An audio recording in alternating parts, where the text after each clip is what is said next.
You can find half of this story in the records of the New York City Police Department and the other half in the records of a newspaper office. Mr. Norcross, the New York millionaire, was murdered by a burglar in his apartment. 2 weeks later, the murderer met Detective Barney Woods on Broadway. "Is that you, Johnny Kernan?" asked Woods. "Yes, it is," said Kernan happily. "And you're Barney Woods of St. Joe. What are you doing in the East?" "I now live in New York City. I'm a detective for the New York Police Department." "Well, well, well," said Kernan, smiling happily. "Come into Muller's Cafe," said Woods. "and let's find a quiet table. I want to talk to you, Kernan." It was almost 4 o'clock in the afternoon, and there weren't many people in the cafe. They found a quiet table, and Kernan sat down in front of the detective. Kernan was well-dressed and self-confident. Woods was short, pale, and wore a cheap suit. "What are you doing now?" asked Woods. "You left St. Joe a year before me." "I'm in the gold mining business," said Kernan. "Perhaps I'll open an office here." "Well, well, so old Barney is a New York detective. You were in the police in St. Joe after I left, weren't you?" "Yes, I was there for 6 months," said Woods. "And now there's one more question, Johnny. In your other burglaries, you never used a gun. Why did you kill Norcross?" Kernan looked at his drink for a few moments. Then he looked at the detective with a big smile. "How did you discover this, Barney?" he asked with admiration. "I thought I did a perfect job. Didn't I?" Woods put a very small gold pencil on the table. It was a little watch charm. "This is the little charm I gave you when we were in St. Joe. I found it under the table in Norcross's room. Be careful of what you say, Johnny. We were friends once, but now I'm a detective, and I must do my duty. In the state of New York, murderers get the electric chair." Kernan laughed. "I'm lucky, Woods," Kernan said. He put one hand inside his coat. Woods immediately put his hand on his gun. "Put it away," said Kernan. "And I'll tell you why I shot Norcross.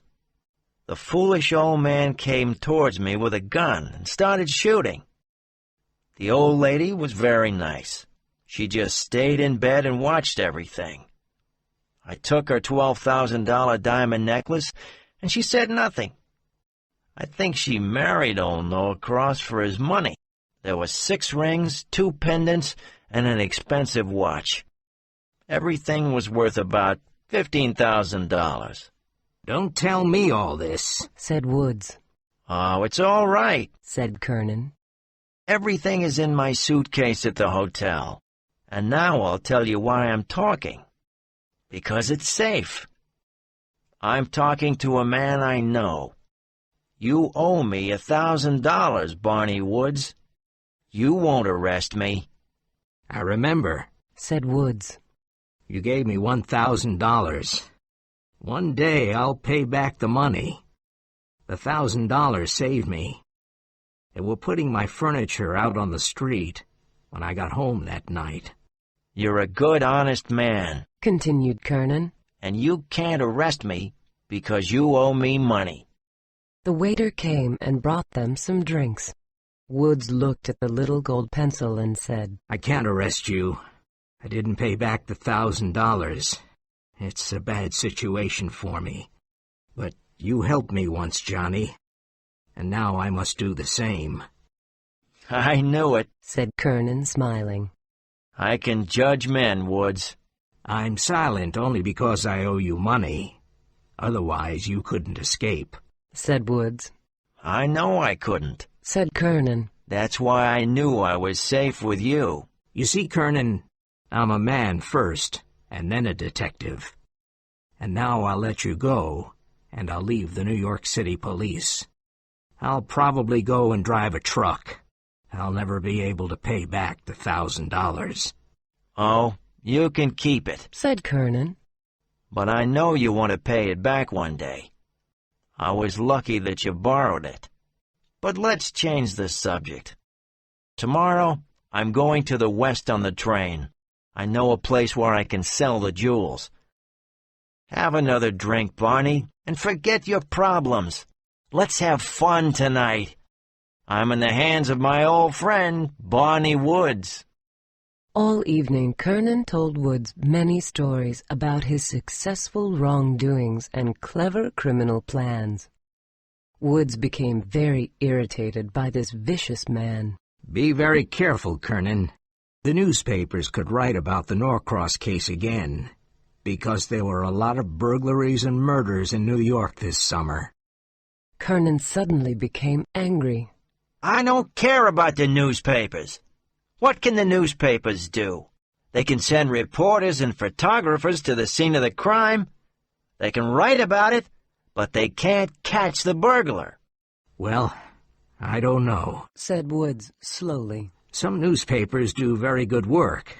There's the Morning Mars, for example. They help to catch a criminal when the police forgot about him. I'll show you, said Kernan, getting up confidently. I'll show you what I think of newspapers in general, and the Morning Mars in particular. There was a telephone booth near their table. Kernan went inside the booth and left the door open. He found a number in the telephone book and phoned. Woods sat quietly and looked at Kernan's cold and arrogant face. He listened carefully. Hello, the Morning Mars? I want to speak to the editor. He waited a few moments with his vicious little smile. Are you the editor? I'm the man who killed old Norcross. Wait, this is not the usual crank call. I killed the old man at 2:30 a.m. 2 weeks ago. What? You don't believe me? You don't understand. I'm giving you the biggest scoop in the history of your boring little newspaper. What? Really? Well, you can't expect me to give you my name and address, can you? No, this is not a rival newspaper. I killed old Norcross, and I have the jewels in a suitcase. Well, I'm not going to tell you the name of the hotel. Now listen, half of the second button on Mrs. Norcross's nightgown is broken. I saw it when I took the ring off her finger. Kernan looked at Woods and said, He believes me now. Then he started talking on the phone again. Hello? Yes, I'm here. What? You want to catch me in 48 hours? Stop being foolish. Just continue writing your stories about divorces, accidents, and the dirty scandals you write about. Kernan hung up the phone and said, He's really furious now. Well, Barney, let's go and enjoy ourselves tonight. We can have dinner and see a musical comedy. I only need 4 hours sleep, and then I'm going west. Kernan and Woods had dinner in a Broadway restaurant and went to see a musical comedy. Kernan spent a lot of money.